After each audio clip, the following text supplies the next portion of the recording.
الحمد لله رب العالمين وأشهد أن لا إله إلا الله وحده لا شريك له وأشهد أن محمدا عبده ورسوله صلى الله عليه وسلم.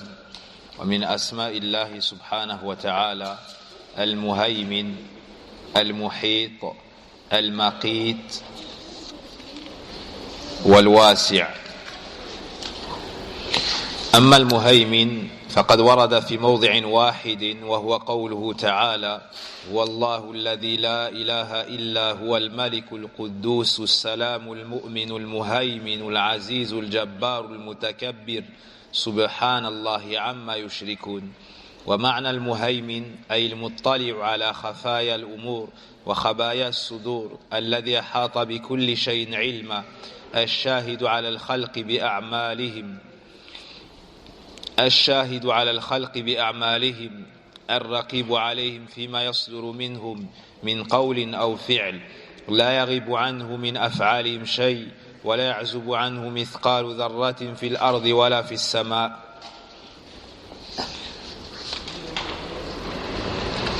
Parmi les noms d'Allah subhanahu wa ta'ala, il y a Al-Muhaymin.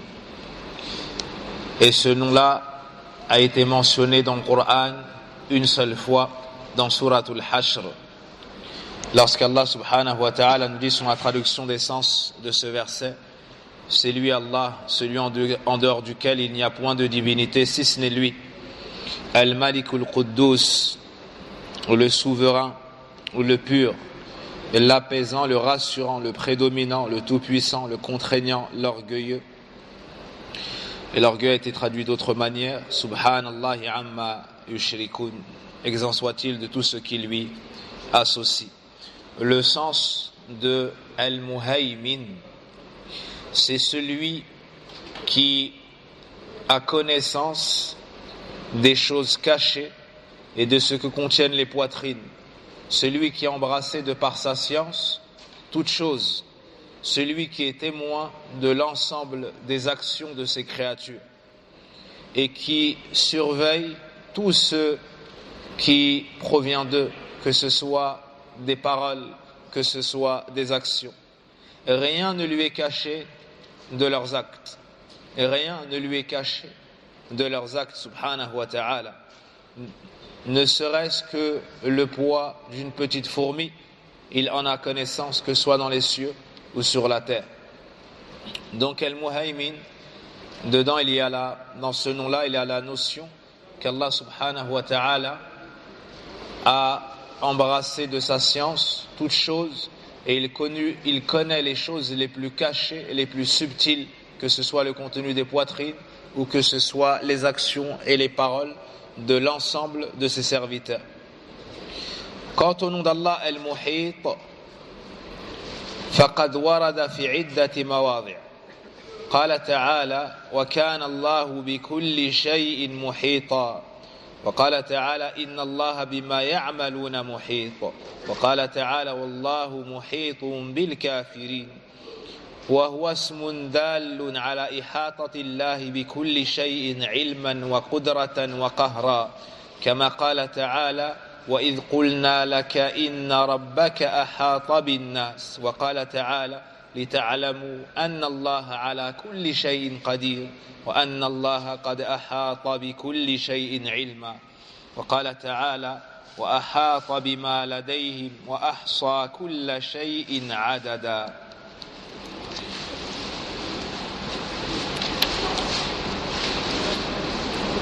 Quant au nom d'Allah Al-Muhit, il a été mentionné dans plusieurs versets du Coran, dans plusieurs endroits du Coran, dans Surat An-Nisa, Ali Imran, Al-Baqarah.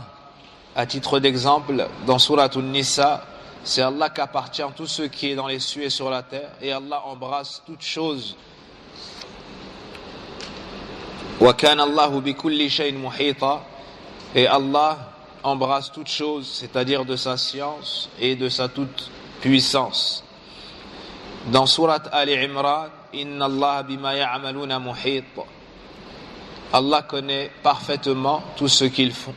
Yani Allah embrasse parfaitement sa science de tout ce qu'ils font. Et dans Sourate al-Baqarah,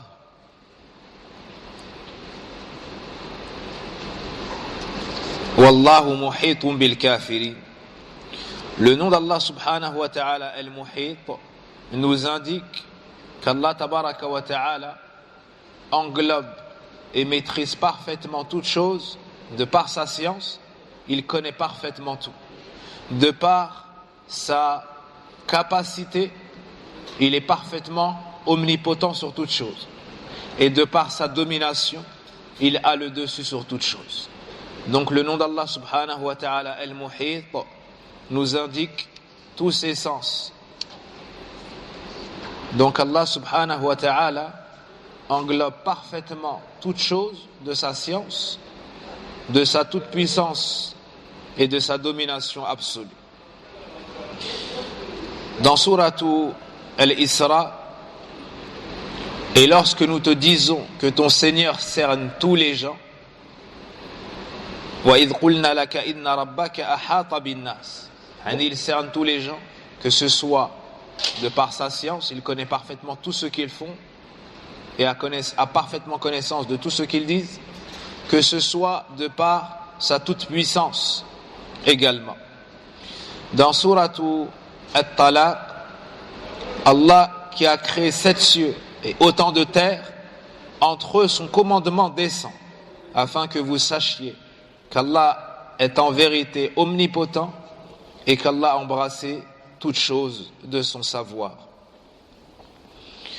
Dans Sourate Al-Jinn, afin qu'ils sachent s'ils ont bien transmis les messages de leur Seigneur, il cerne ce qui est avec eux, parfaitement de sa science, ce qui est avec eux, et dénombre exactement toutes choses.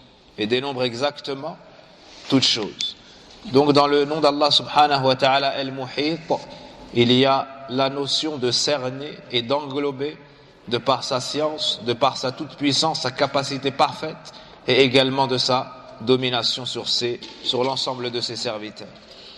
Wa ihatatuhu subhanahu bil makhluqati ihatatu ilm fala ya'zubu anhu min khalqi mithqala dharrah wa ihatatu qudratin فلا يعجزه شيء في الأرض ولا في السماء وإحاطة قهر فلا يقدرون على فوته أو الفرار منه. قال تعالى يا معشر الجن والإنس إن استطعتم أن تنفذوا من أقطار السماوات والأرض فانفذوا لا تنفذون إلا بسلطان أي لا تستطيعون هربا من أمر الله وقدره لأنه محيط بكل شيء علما وقدرة وقهرا. Le fait qu'Allah subhanahu wa ta'ala cerne parfaitement toutes ses créatures, c'est-à-dire qu'il les cerne totalement de par sa science. Ainsi, rien ne peut lui échapper parmi les actions et les paroles de ces créatures, ni même le poids d'une fourmi. Il cerne également de par sa capacité, sa toute-puissance. Il cerne parfaitement toutes choses. Ainsi, nul ne saurait rendre incapable Allah, que ce soit dans les cieux ou sur la terre. Il n'y a pas une chose devant laquelle Allah subhanahu wa ta'ala se retrouve incapable. Il est plutôt ala kulli shay'in qadir. Donc al-ihata ici c'est aussi ihatatu qudra. Allah azza wa jalla cerne toute chose de par sa capacité. C'est-à-dire rien ne saurait rendre Allah azza wa jalla incapable, que ce soit dans les cieux ou sur la terre. Afwan, troisièmement, wa ihatatu qahr. Il cerne également l'ensemble de ces créatures de par sa domination. De par sa domination. Il est au-dessus de toutes ces créatures. Il domine l'ensemble de ces créatures. Aucune d'entre elles n'a la capacité d'échapper à ce qu'Allah décide, à ce qu'Allah veut, à ce qu'Allah décrète. Ils ne peuvent le faire. Et dans Sourate Ar-Rahman, ô peuple de djinns et d'hommes, si vous pouvez sortir du domaine des cieux et de la terre, alors faites-le. Mais vous ne pourrez en sortir qu'à l'aide d'un pouvoir. C'est-à-dire, vous n'avez pas la possibilité de vous sauver devant l'ordre d'Allah. Vous n'avez pas la possibilité de vous sauver de l'ordre d'Allah, de son décret qui a cerné toute chose. Allah subhanahu wa ta'ala a cerné toute chose de par sa science, de par sa capacité absolue, sa toute-puissance et de par sa domination. وأما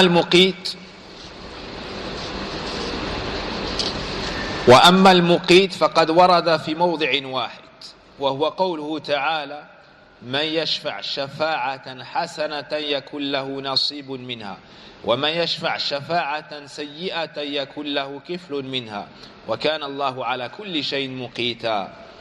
قيل في معناه الذي أوصل إلى كل موجودات ما به تقتات وأوصل إليها أرزاقهم وصرفها كيف يشاء بحكمته وحمده، أي أنه سبحانه هو الذي ينزل الأقوات للخلق ويقسم أرزاقهم صغيرهم وكبيرهم غنيهم وفقيرهم قويهم وضعيفهم. قال تعالى وما من دابة في الأرض إلا على الله رزقها ويعلم مستقرها ومستودعها كل في كتاب مبين. وكل هذه الأرزاق والأقوات قدرها سبحانه عند خلقه للأرض. قال تعالى وجعل فيها رواسي من فوقها وبارك فيها وقدر فيها قواتها في 4 أيام سواء للسائلين، أي قدر فيها ما يحتاجه أهلها من الأرزاق والأماكن التي تزرع وتغرس ما يصلح لمعاشهم من التجارات والأشجار والمنافع. Quant au nom d'Allah subhanahu wa ta'ala al-Muqit, il a été mentionné une fois dans le Coran. C'est dans Surat An-Nisa, le verset 85, quiconque cède ou quiconque intercède d'une bonne intercession en aura une part, et quiconque intercède d'une mauvaise intercession en portera une part de responsabilité. Et Allah est puissant sur toute chose. Et Allah est puissant sur toute chose. Muqita, ils ont traduit ici par puissant sur toute chose. Le sens de ce nom d'Allah subhanahu wa ta'ala, pour l'expliquer, les savants citaient plusieurs points et plusieurs choses. Et comme l'ont dit les savants, il n'y a pas d'empêchement à faire valoir l'ensemble de ces sens, à les accepter. Il fut dit que le sens de ce nom d'Allah subhanahu wa ta'ala, al-Muqit, est الذي أوصل إلى كل موجودات ما به يقتات أو تقتات. C'est celui qui a fait parvenir à chaque chose ce par quoi elle va pouvoir rechercher sa subsistance. C'est celui qui a fait parvenir à chaque chose ce avec quoi elle va pouvoir chercher sa subsistance. Et il a fait parvenir à chaque chose sa subsistance. Tout comme il a parfaitement agencé tout cela, administré tout cela selon sa sagesse.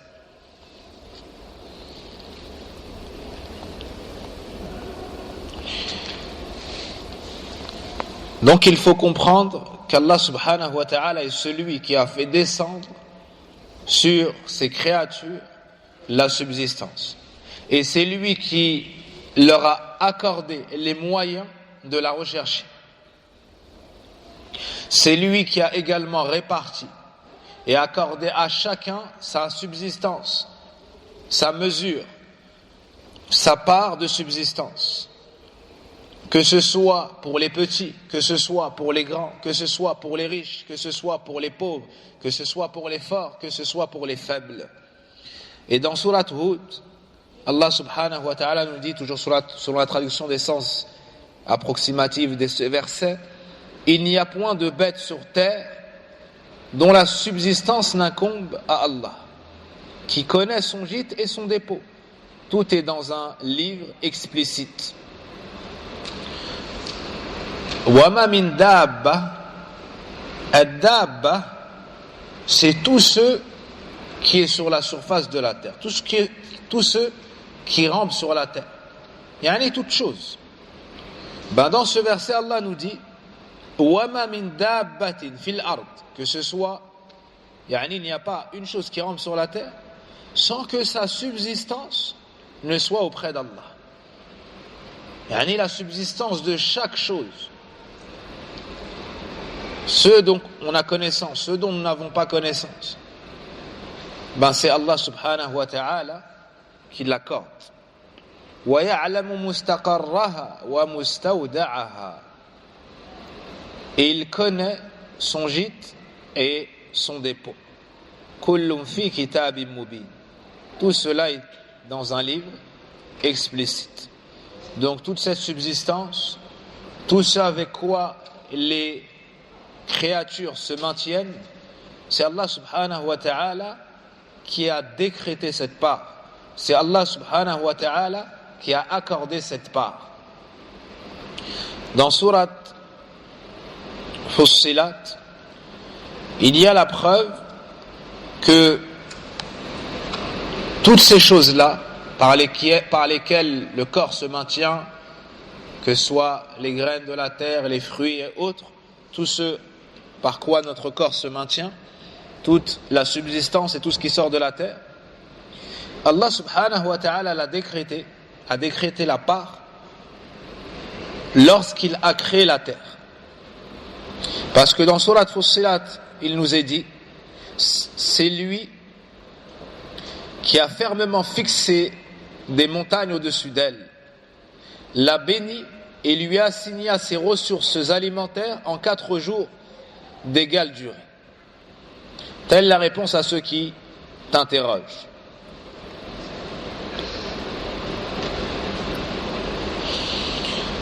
C'est-à-dire qu'il a décrété la mesure dont allait avoir besoin chaque chose ou chaque personne, la mesure de subsistance, le lieu, par exemple le terrain sur lequel ils pourront labourer, sur lequel ils pourront planter, tout ce dont ils vont, de manière simple, tout ce dont ils vont avoir besoin pour maintenir leur corps. Tout ce dont ils vont avoir besoin pour maintenir leur corps. Allah Azza wa Jalla a décrété tout cela au moment de créer la terre. Tout cela a été, la part a été définie au moment de créer la terre.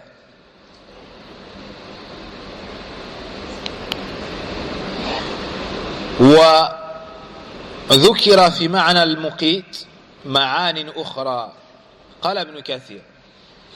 Donc le premier sens qu'on voit pour ce nom d'Allah subhanahu wa ta'ala, c'est celui qui accorde à chacun avec juste mesure et nécessaire la subsistance de chacun, et qui accorde à chacun ce par quoi il va pouvoir chercher sa subsistance, comme terre, comme terrain et autres. Ibn Kathir a mentionné dans son tafsir d'autres explications mentionnées par des savants. وَكَانَ اللَّهُ عَلَى كُلِّ شَيْءٍ مُقِيتًا, dans Sourate An-Nisa, le verset 85. Et certes, Allah est, concernant chaque chose, muqita. Ibn Abbas, Ata et autres, comme Qatada, ont dit muqitan ay hafizan. Il préserve chaque chose. Il préserve chaque chose. Mujahid rahimahullah a dit muqitan ay shahidan, c'est-à-dire qu'il est témoin de chaque chose. Dans une autre version, toujours selon Mujahid rahimahullah, hasiban, yani fait parfaitement les comptes. Quant à Saïd ibn Jubayr, As-Suddi, ibn Zayd et autres, on dit muqitan ay qadiran. Il est parfaitement muqitan, c'est-à-dire omnipotent, parfaitement capable, capable sur toute chose. Abdullah ibn Kathir وقال عبد الله بن كثير المقيت الواصب وقال الضحاك المقيت الرزاق. D'autres encore ont dit que ça veut dire le grand pourvoyeur. Cheikh Abd al-Razzaq, après avoir énoncé la parole, après avoir mentionné la parole d'Ibn Kathir rahimahullah ta'ala, nous dit ولا يمنع أن يكون هذا الاسم متناولا لجميع هذه المعاني. Et rien n'empêche que ce nom englobe l'ensemble de ses sens. بأن يكون معناه الذي أحاط علما بالعباد وأحوالهم وما يحتاجون إليه وأحاط بهم قدرة فهو على كل شيء قدير وتولى حفظهم ورزقهم وإمدادهم الذي يقيت الأبدان بالأطعمة والأرزاق ويقيت قلوب من شاء من عباده بالعلم والإيمان. Ainsi, pour expliquer ce nom, on dirait celui qui englobe de par sa science l'ensemble des faits et gestes de ses serviteurs.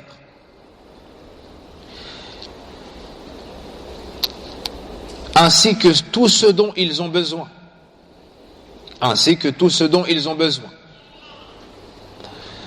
Il les cerne totalement de par sa puissance et son omnipotence. Il est parfaitement capable. C'est lui également qui les protège et préserve leur subsistance. Celui qui les maintient, qui maintient leur corps en leur donnant leur nourriture et leur subsistance. Et celui également qui leur pourvoit en nourriture du cœur, en subsistance du cœur. Et cela n'est que pour ceux qu'il aura choisis avec l'adoration, la science utile et la foi. Ainsi Allah Azza wa Jal donne ceux qui maintiennent les corps, puis il donne tout particulièrement à ses serviteurs croyants ceux qui maintiennent leur cœur avec l'iman, avec la foi, avec la science. Naam, avec la foi et avec la science.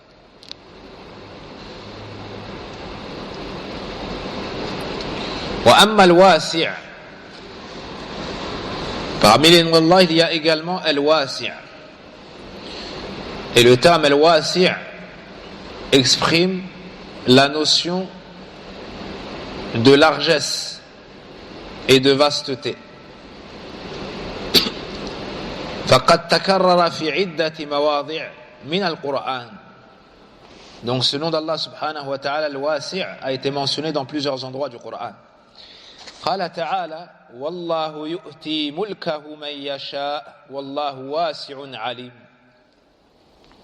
وقال تعالى فأينما تولوا فثم وجه الله إن الله واسع عليم. L'auteur a mentionné certains exemples dans lesquels il y a la mention de ce nom d'Allah subhanahu wa ta'ala al-wasi'. Dans Surat al-Baqarah,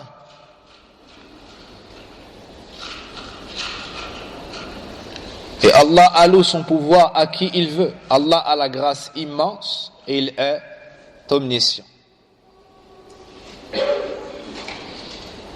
Dans un autre verset, à Allah seul appartient l'Est et l'Ouest. Où que vous vous tourniez, la face d'Allah est donc là. Car Allah, ou la direction Ils ont écrit car la face d'Allah est donc là. Car Allah a la grâce immense, il est omniscient.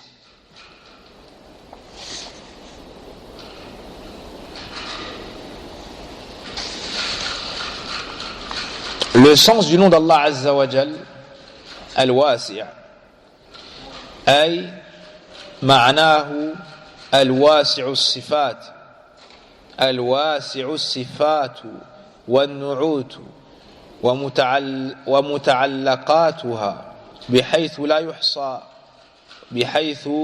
لا يحصي أحد ثناء عليه بل هو كما أثنى على نفسه واسع العظمة والسلطان والملك واسع الفضل والإحسان عظيم الجود والكرم.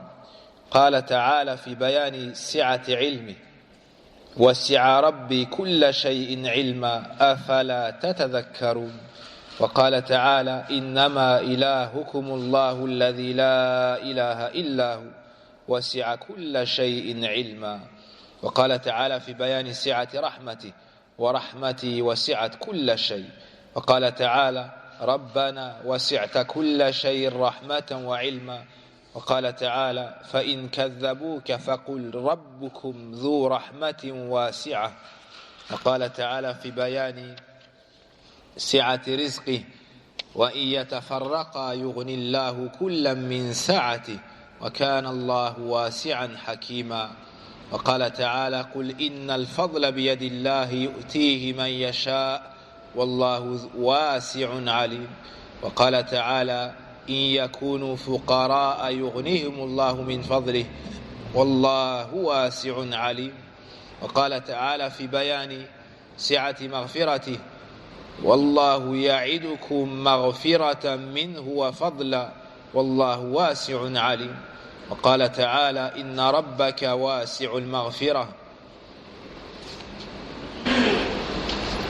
Le sens du nom d'Allah subhanahu wa ta'ala al-Wasi', c'est-à-dire qu'Allah subhanahu wa ta'ala a la grandeur ou la vasteté dans ses attributs, dans son descriptif et dans tout ce qui s'y rapporte, de sorte à ce que personne n'ait la capacité à faire les éloges d'Allah comme il le mérite.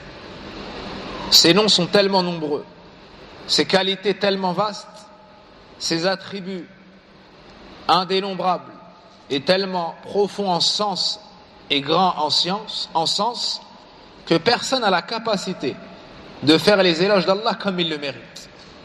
Parce qu'Allah Azza wa Jal est Al-Wasi'. Donc personne n'a la capacité de louer Allah comme il le mérite.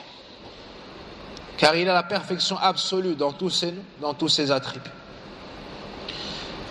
Et comme il s'est décrit lui-même, il a la vasteté dans son immensité, dans sa grandeur, dans son pouvoir, dans sa royauté, dans ses dons, dans ses grâces, dans sa bienfaisance. Il a l'immensité et la vasteté de la générosité et du don. Et plusieurs versets sont venus dans ces sens.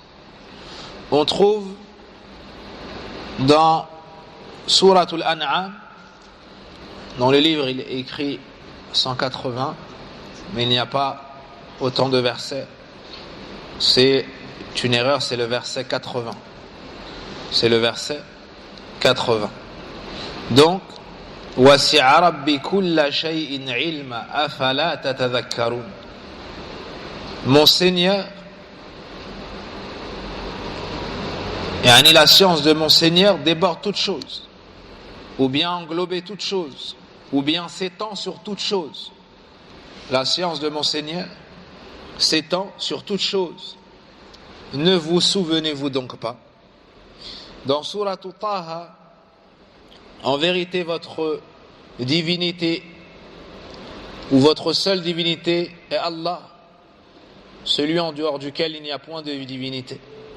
De sa science, il embrasse tout. wasi'a kulla shay'in ilma. Sa science s'étend sur toute chose. Donc ça fait partie du nom d'Allah Azza wa Jal al-Wasi'. C'est-à-dire que ses attributs, la grandeur de ses attributs, la vasteté de ses attributs, que soit, comme on l'a vu ici, dans la science, elle s'étend sur toute chose. Ensuite, dans la miséricorde, wa rahmati wasi'at kulla shay. Dans Souratul A'raf, et ma miséricorde embrasse toute chose. Ma miséricorde s'étend sur toute chose. Dans Surat Ghafir, Rabbana wasi'ta kulla shay'in rahmatan wa ilma. Ô notre Seigneur, tu étends sur toute chose ta miséricorde et ta science. Ça, c'est dans le tawassul des anges. Les éloges que les anges ont adressés à Allah Azza wa Jal lorsqu'ils ont invoqué en faveur des croyants. Hamatul Arsh. Et dans Suratul An'am, فَإِنْ كَذَّبُوكَ فَقُلْ رَبُّكُمْ ذُو رَحْمَةٍ وَاسِعَةٍ. Puis s'ils te traitent de menteur, alors dis, votre Seigneur est détenteur d'une immense miséricorde, de la miséricorde la plus vaste. Et Allah subhanahu wa ta'ala nous a également mentionné dans la vasteté relative à ses dons, relative à ce qu'il donne en subsistance aux gens. Dans Suratu An-Nisa, si les deux se séparent, Allah, de par sa largesse, accordera à chacun d'eux avec largesse. وَإِن يَتَفَرَّقَا يُغْنِ اللَّهُ كُلًّا مِنْ سَعَتِهِ وَكَانَ اللَّهُ وَاسِعًا حَكِيمًا. Et Allah est plein de largesse et parfaitement sage. Donc on a mentionné dans la science, la connaissance, dans la miséricorde. وَقَالَ تَعَالَى ici dans la subsistance. Dans Surat Ali Imran, قُلْ إِنَّ الْفَضْلَ بِيَدِ اللَّهِ يُؤْتِيهِ مَنْ يَشَاءُ وَاللَّهُ وَاسِعٌ عَلِيمٌ. En vérité, la grâce est en la main d'Allah. Il la donne à qui il veut. La grâce d'Allah est immense et il est omnipotent, omniscient. Wallahu wasi'un alim.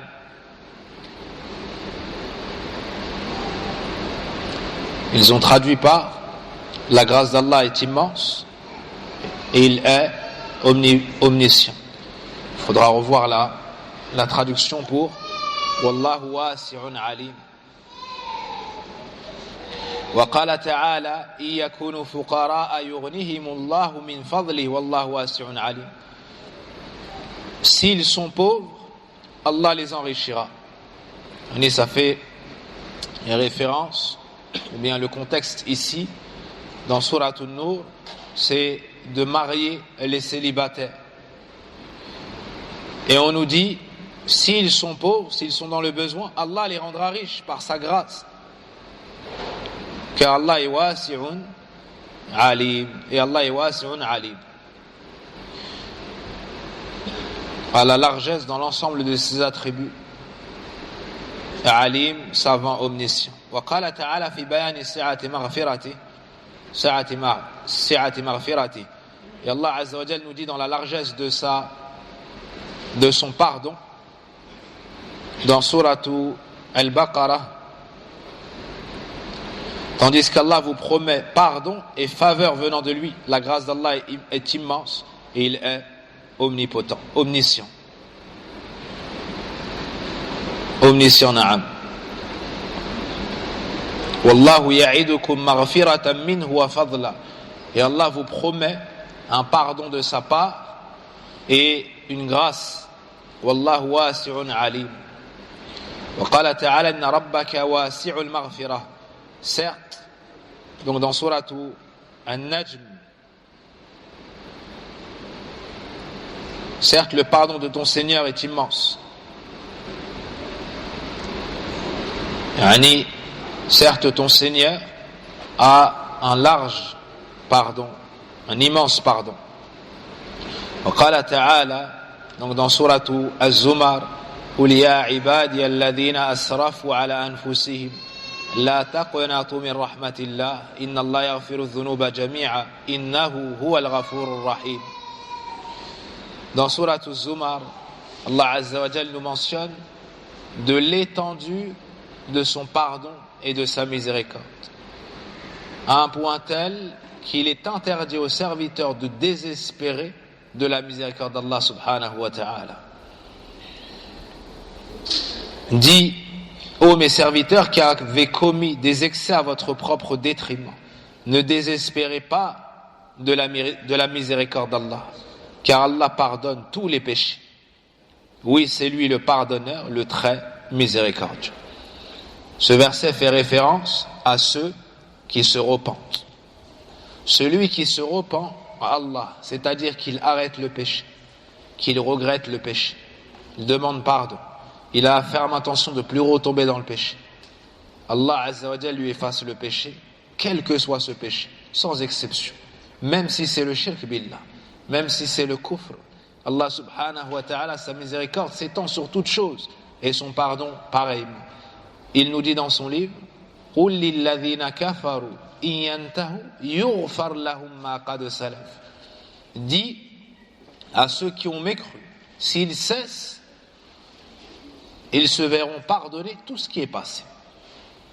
Tout ce qui est passé. Quant à celui qui rencontre Allah Azza wa Jal sans repentir de ses péchés, alors ce dernier sera sous la volonté d'Allah. Si Allah veut, il lui pardonne tous ses péchés. Il rencontre Allah sans shirk. Mais il ne s'est pas repenti de certains péchés, grands et petits. Ben ce dernier sera sous la volonté d'Allah. Avec le repentir, c'est ce qui est mentionné en Surat Az-Zumar. C'est qu'Allah lui pardonne tout sans exception. Sans le repentir, il est sous la volonté d'Allah. S'il rencontre Allah, il n'a pas de shirk, il est sous la volonté d'Allah. Si Allah veut, il les lui pardonne et le met directement au paradis. Parce qu'Allah, c'est le wasi' et wasi'ul maghfirah. Parce que l'étendue des attributs d'Allah Azza wa Jal, leur perfection et leur nom est très grand. Et l'étendue de sa miséricorde est très vaste et très large. Donc Allah peut lui pardonner directement. Dans le cas contraire, Allah Azza wa Jal le punit de par sa justice pour ses péchés qui n'ont pas été pardonnés par la justice d'Allah. Il le met en enfer un temps déterminé, puis il l'en sort par sa miséricorde et il le met au paradis. Et ça, c'est ce à quoi fait référence le verset Inna Allah la yaghfiru an yushraka bih wa yaghfiru ma duna dhalika liman yasha. Certes, Allah ne pardonne pas qu'on lui donne quelque associé que ce soit. En dessous de cela, en dessous du shirk, il pardonne à qui il veut. Il pardonne à qui il veut. Donc le seul péché qu'Allah a décidé de ne pas pardonner, c'est le shirk. Inna Allah la yaghfiru an yushraka bih. Certes, Allah ne pardonne pas qu'on lui associe quoi que ce soit. Wa shirk sarfu haqqillah li ghayrillah. Al-shirk, c'est le fait de donner le droit d'Allah à la créature, en l'adorant comme on adore Allah, en lui attribuant la perfection comme on l'attribue à Allah. Naam. Donc ce verset de Surat Az-Zumar, c'est avec le repentir. Celui qui se repent, Allah Azza wa Jalla lui pardonne tout, lui efface tout. وقال تعالى في بيان سعة ثوابه مثل الذين ينفقون أموالهم في سبيل الله كمثل حبة أنبتت 7 سنابل في كل سنبلة 100 حبة والله يضاعف لمن يشاء والله واسع عليم. Dans Surat Al-Baqarah, on nous montre de la largesse d'Allah dans la récompense et la rétribution. Ceux qui dépensent leurs biens dans le sentier d'Allah ressemblent à un grain d'où naissent 7 épis, à 100 graines d'épis, car Allah multiplie la récompense à qui il veut, et la grâce d'Allah est immense, et il est omniscient. Wallahu wasi'un alim. ومن شواهد اسمه الواسع أنه سبحانه وسع على عباده في دينهم فلم يكلفهم ما ليس في وسعهم قال تعالى لا يكلف الله نفسا إلا وسعها وقال تعالى يريد الله بكم اليسر ولا يريد بكم العسر وقال تعالى يريد الله أن يخفف عنكم وخلق الإنسان ضعيفا.